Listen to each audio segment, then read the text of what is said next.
Can you imagine a world without oceans? What? A world without oceans? That's impossible. Sit down. Let me tell you a story of how we turned the blue planet into dust. A story. About the oceans? Yes. You need to hear it. You need to understand what we lost and why we lost it. What do you mean?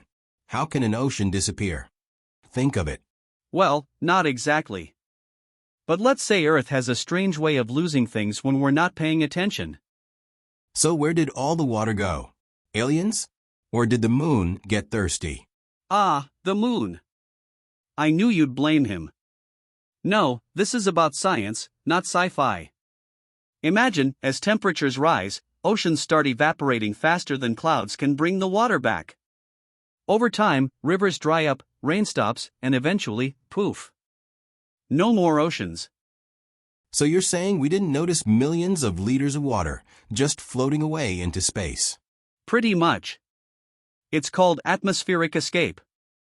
Hydrogen is so light, it just slips out of our atmosphere like a helium balloon at a kid's party.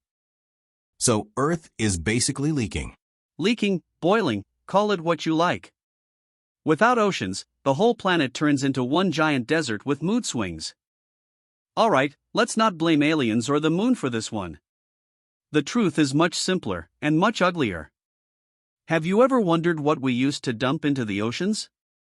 It wasn't just ships and fishing nets, it was everything. Chemicals, sewage, oil, and of course, those lovely little plastic bags. Plastic bags?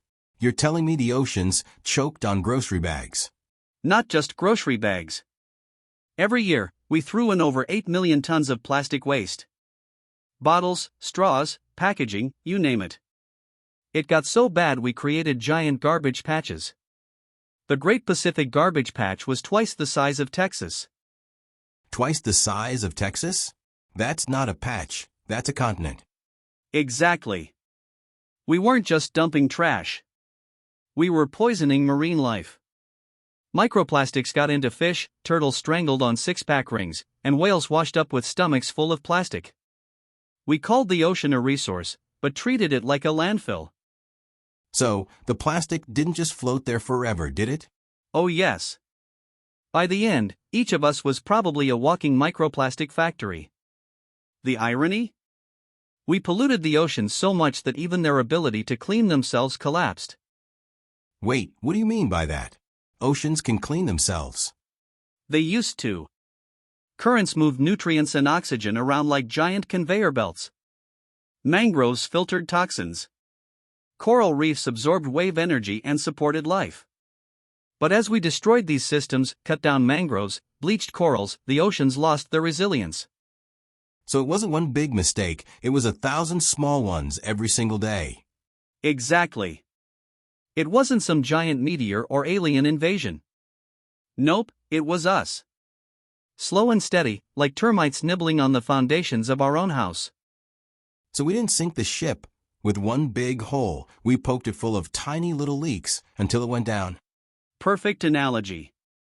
And while we were poking holes, we were also patting ourselves on the back for being advanced and eco-friendly because someone invented paper straws.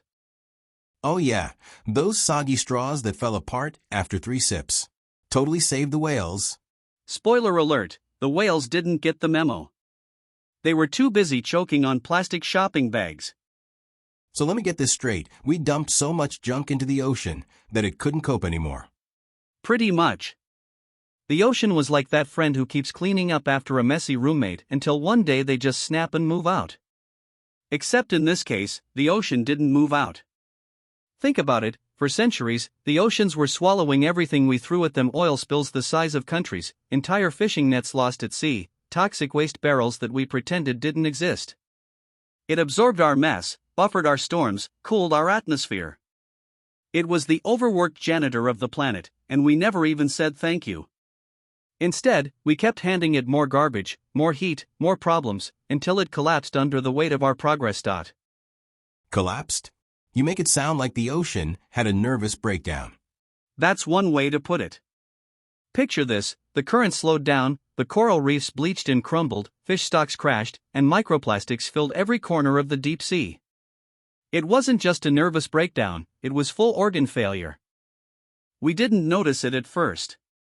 The ocean is huge, after all, it seemed invincible.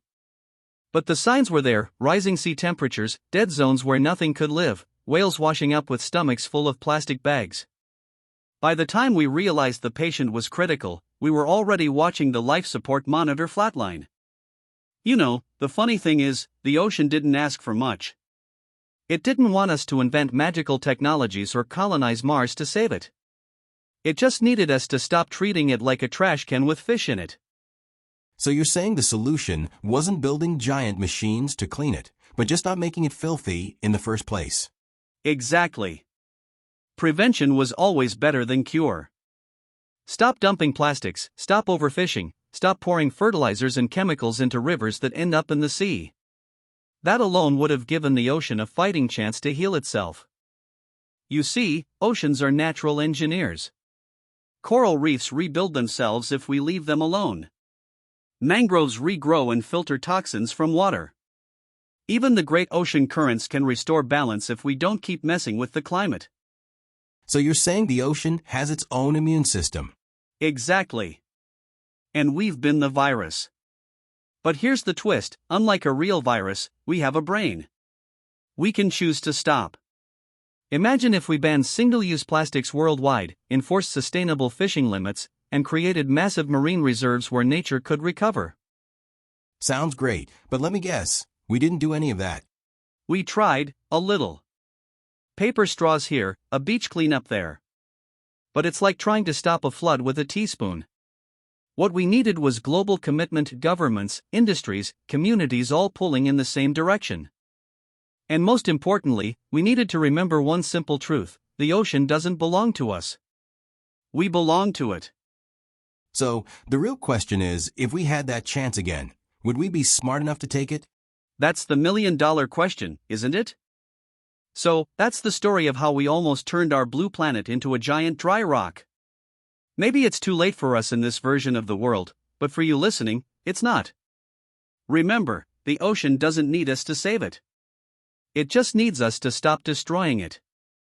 Sounds simple enough, but probably harder than it sounds, huh? Well, at least start by skipping the plastic straw and saying no to that plastic bag. The ocean will thank you, in waves. Thank you for listening to this story. If you enjoyed it, don't forget to subscribe and leave your thoughts in the comments. Let's keep this conversation flowing, unlike the oceans we just lost.